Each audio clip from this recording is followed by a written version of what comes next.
నమస్కారం. ఓం గం గణపతయే నమః. స్వర్ణలక్ష్మీ నమస్తే అస్తు. పరబ్రహ్మ స్వరూపిణి రాజ్యం దేహి ధనం దేహి సర్వకామాంచ దేహి మే. అందరికీ స్వర్ణలక్ష్మి అమ్మవారు ఎప్పుడు ప్రతి నిమిషం సంతోషంగా ఉండే విధంగా, చక్కగా నవ్వుతూ ఉండే విధంగా, ఆనందభరితంగా ఉండే విధంగా మనల్ని అనుగ్రహించాలని, అంతేకాకుండా మనందరికీ రాజ్యాధికారం ఉండే విధంగా అనుగ్రహించాలని, అమ్మవారు మనందరికీ సమృద్ధిగా ధనం ఇవ్వాలని, అంతేకాకుండా ప్రతి ఒక్కళ్ళకి వాళ్ళ మనసులో ఉన్న కోరిక తక్షణమే నెరవేర్చే విధంగా అమ్మవారికి మనకు ఆశీర్వాదం ఉండాలని చెప్పేసి కోరుకుంటూ ముందుకెళ్దాం. ఈరోజు మనం చెప్పుకోబోయే విషయం ఏంటంటే, కుజుడు వచ్చేటప్పటికి మిథున రాశిలో ప్రవేశిస్తున్నాడు. ఆగస్టు 2వ తారీఖు నుంచి సెప్టెంబర్ 18 వరకు వాళ్ళు ఆ మిథున రాశిలోనే ఉండటం జరుగుతూ ఉంటుంది. తద్వారా 12 రాశుల వారికి చాలా విషయాల్లో అనేక రకాలైన మార్పులు చేర్పులు వచ్చే అవకాశం ఎక్కువగా ఉంటుంది. కొంతమంది అనుకూలంగా ఉంటుంది, కొంతమందికి వచ్చేటప్పుడు ప్రతికూలంగా ఉంటుంది, కొంతమందికి కొంచెం ఇబ్బంది పెట్టే విధంగా ఉంటుందని తెలుసుకోవాలి. కుజుడు వచ్చేటప్పటికి ధైర్యానికి, పరాక్రమానికి, హీరోయిజానికి సంబంధించిన గ్రహము. కుజుడు వచ్చేటప్పటికి ఎనర్జీ, స్ట్రెంగ్త్, ఇనిషియేటివ్ అనే పనికి ముందుకెళ్ళాలని దానికి సంబంధించిన గ్రహము. యంగర్ బ్రదర్స్ సిస్టర్స్ ఎవరుంటే వాళ్ళకి సంబంధించిన గ్రహము. అంతేకాకుండా మోస్ట్ ఇంపార్టెంట్, కుజుడును భూమి పుత్ర అంటారు. అంటే ల్యాండ్స్, ప్రాపర్టీస్, బిల్డింగు, కన్స్ట్రక్షన్ వీటికి సంబంధించిన గ్రహం. కుజుడు వచ్చేటప్పటికి మిలిటరీ, పోలీస్, సైన్యాధ్యక్షుడు ఇలాంటి వాటికి సంబంధించి వెపన్స్కి సంబంధించిన గ్రహము.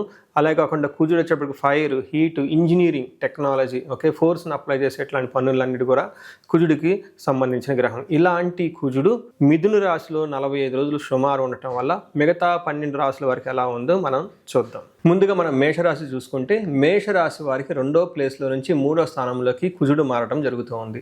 ఎప్పుడైతే ఇది 3వ స్థానానికి కుజుడు మారుతూ ఉన్నాడో, వీళ్ళకి సంబంధించిన ధైర్యానికి సంబంధించిన వ్యవహారాల్లో, వీళ్ళ సిబ్లింగ్స్కి సంబంధించిన వ్యవహారాల్లో, కమ్యూనికేషన్ మాట్లాడే విధానంలోనూ, తర్వాత రైటింగ్స్ అండ్ ఆర్ట్స్కి సంబంధించిన వ్యవహారాలలో, షార్ట్ జర్నీస్ చిన్న చిన్న జర్నీలు చేసే విషయంలోనూ, ఏదైనా విషయంలో చురుకుగా చొరవ తీసుకునే విషయాల్లో కుజుడు చాలా ప్రభావితాన్ని చూపిస్తాడని మీరు గమనించుకోవాలి.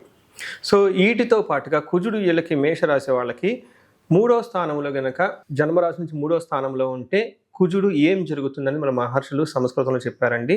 వీళ్ళకి ఆరోగ్య, నిత్య సంతోష, బంధుమిత్ర సమాగమ, అర్ధలాభ, పుత్ర సౌఖ్యం, ఇష్టసిద్ధి, తృతీయగే ధారాసుతే అంటారు. అంటే 3వ స్థానంలో ఎప్పుడైతే కుజుడు ఉన్నారో, ఈ కుజుడు వల్ల మీకు ఆరోగ్యం బాగుంటుంది, నిత్యం సంతోషంగా ఉంటారు, బంధువులతోటి మిత్రులతోటి చక్కగా కలిసి ఉంటారు, అర్ధలాభం ఉంటుంది, పుత్ర సౌఖ్యం, పుత్రుల వల్ల సౌఖ్యం ఉంటుంది. అలాగా అనుకున్న పనులన్నీ చక్కగా జరుగుతుంటాయని గమనించుకోవాలి. అయితే ఫాదర్కి సంబంధించిన వ్యవహారంలో కొంచెం జాగ్రత్తగా ఉండటం ఎంతైనా ముఖ్యం. జనరల్గా వీళ్ళకి ఏలినాటి శని యొక్క ప్రభావంతో ఉండటంతో అనుకున్న పనులన్నీ చాలా విషయాల్లో ఆటంకాలు కలుగుతూ ఉండే అవకాశం ఎక్కువగా ఉంటుంది శని బాధల వల్ల. అయితే ఇలాంటి రాశి వాళ్ళకి ఈ టైంలో కుజుడు మార్పు అనేది చాలా వరకు ఉపశమనం చేస్తుంది, చాలా వరకు మంచి చేస్తుంది. ఇదొక మంచి అవకాశంగా మీరు భావించుకోవచ్చు. ముఖ్యంగా రియల్ ఎస్టేట్ వాళ్ళు ఎవరైతే ఉన్నారో వీళ్ళకి అనుకూలంగా ఉంటుంది. ఇల్లు అమ్మాలనుకున్నా, కొనాలనుకున్నా చాలా బాగుంటుంది. ఇంటికి సంబంధించిన ఎవరైనా ఈఎంఐలు కట్టలేక ఆగిపోతూ ఉంటే ఈ టైంలో అవి కట్టే అవకాశం ఎక్కువగా ఉంటుంది. అంటే కుజుడు ఈ ఒక 45 డేస్ మీకు చాలా మంచి చేస్తాడని గమనించుకోవాలి. మనం ఈ రాశి వారికి పరిహారాలు చూసుకుంటే, ఇందులో పరిహారాలు 2-3 రకాలుగా చెప్తానండి. ఒకటి సెల్ఫ్ రెమెడీస్, మీరు చెప్పుకునే పరిహారాలు చెప్తాను. 2వ పరిహారం మీరు గమనించుకుంటే, ఈ యొక్క శ్రావణ మాసాన్ని దృష్టిలో పెట్టుకొని ఈ శ్రావణ మాసాన్ని ఎలా సద్వినియోగం చేసుకోవాలో దాని గురించి పరిహారాలు చెప్తాను. తర్వాత విశేష పరిహారాలు ఉన్నట్టు మీ యొక్క ఇండివిడ్యువల్ జాతకానికి సంబంధించిన పరిహారాలు, ఇలా 3 లెవెల్లో పరిహారాలు చెప్తాను. ఫస్ట్ ఏంటంటే, మనకు శ్రావణ మాసం వస్తుంది కాబట్టి ఈ శ్రావణ మాసాన్ని మనం సద్వినియోగం చేసుకునే విధంగా స్వర్ణలక్ష్మి విశేష హోమం అనేది ఒక హోమం జరుగుతూ ఉంటుంది. ఎవరైనా గనక, అది నా సమక్షంలో జరుగుతూ ఉంటుంది, ఎవరికైతే 16 మంది లక్ష్మీలు కావాలి, సిద్ధలక్ష్మి, మోష్టలక్ష్మి, ఇష్టలక్ష్మి, గజలక్ష్మి, ఇలా అనేక మంది లక్ష్మీల యొక్క కటాక్షం మీకు కావాలనుకుంటే స్వర్ణలక్ష్మి విశేష హోమం జరుగుతూ ఉంటుంది. ఇక్కడ స్వర్ణలక్ష్మి అమ్మవారి దేనికి ప్రతీక అంటే, మీ యొక్క సంపదలకి విలువ పెరగటానికి స్వర్ణలక్ష్మి అంటారు. అంటే ఆల్రెడీ మనకు ఇల్లు ఉండొచ్చు, సంపాదన ఉండొచ్చు, పిల్లలు ఉండొచ్చు, అందరూ ఉండొచ్చు. అయితే వాటికి విలువ ఇంకా పెరగటానికి కావాల్సిన ఒక శక్తి అమ్మవారిని స్వర్ణలక్ష్మి అంటారు. ఈ యొక్క స్వర్ణలక్ష్మి విశేష పూజ చేయడం జరుగుతుంటుంది. అమ్మవారికి ఎంతో ఇష్టమైన తామర పూలతో ఈ యొక్క హోమం చేయటం జరుగుతుంటుంది. అమ్మవారికి ఇష్టమైన అనేక పుణ్య ద్రవ్యాలు మొత్తం ఈ పూజా సామగ్రి వాడటం జరుగుతుంటుంది. ఇది అయిపోయిన తర్వాత ప్రతి ఒక్కరికి 3 వెండి కాయిన్స్ ఇవ్వడం జరుగుతుంటుంది. ఒకటి బీరువాలో పెట్టుకోవడానికి, ఒకటి మీ పర్సులో పెట్టుకోవడానికి, ఒకటి పారే నీళ్ళల్లో డ్రాప్ చేయడానికి.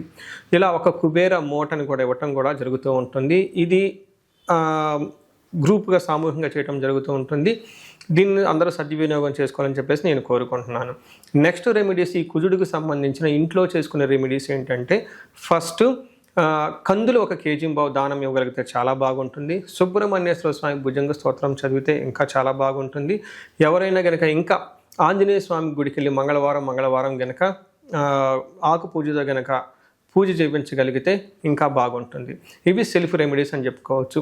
విశేష రెమెడీస్ అన్ని కొన్ని ఉంటాయి. ఇవేంటంటే మీ యొక్క ఇండివిడ్యువల్గా జాతకంలో ఏదైనా గనక దోషాలున్నా, గ్రహశాంతులున్నా అవి ఒకసారి జాతక చక్రం చూపించుకుంటే బాగుంటుంది. ముఖ్యంగా ఎవరి వయసు అయితే 40 సంవత్సరాలు +or-5 ఇయర్స్ ఉండి, అంటే 35 to 45, 50 ఈ రేంజ్లో ఉండి సక్సెస్ఫుల్గా 10 ఇయర్స్ ట్రాక్ రికార్డ్, ఎడ్యుకేషన్ ఉండి, ప్రొఫెషనల్ ట్రాక్ రికార్డ్ ఉండి, అంతా బాగుండి ఎక్కడో కనుక లైఫ్లో మీకు ఆగిపోయారన్న ఒక ఫీలింగ్ వచ్చేసి ఉంటే దానికి కారణం మీకున్న శాపాలు యాక్టివేట్ అయ్యి ఉంటాయని గమనించుకోండి. దానికి కారణం మీ యొక్క జాతక చక్రంలో ఉన్న గ్రహాల యొక్క చెడు యొక్క దోషాలు మీ మీద ఉందని గమనించుకోవాలి. ఇలా మీకు అనిపిస్తే ఒక్కసారి ఇండివిజువల్గా మీ యొక్క జాతక చక్రం చూపించుకొని తగు పరిహారాలు చేసుకోవాలని చెప్పేసి కోరుకుంటున్నాను. అందరూ ఇప్పుడు విధంగా స్వర్ణలక్ష్మి విశేష హోమంతో పాటు హెల్త్ బాగా లేకపోతే మృత్యుంజయ హోమము, ఆయుష హోమం చేయించుకోవటం, భార్యాభర్తలకు అన్యోన్య దాంపత్య పాశుపత హోమం చేయించుకోవటం, ఎలాంటి పరిష్కారాలను కానీ సరే రాహువుకి సంబంధించిన ఇలాంటివి ఉంటే చండీ హోమం చేయించుకోవటం చాలా ముఖ్యం అని చెప్పేసి నేను కోరుకుంటున్నాను. మీ అందరికీ అష్టైశ్వర్యాలు కలగాలని, భోగభాగ్యాలు కలగాలని చెప్పేసి నేను కోరుకుంటున్నాను. నమస్కారం.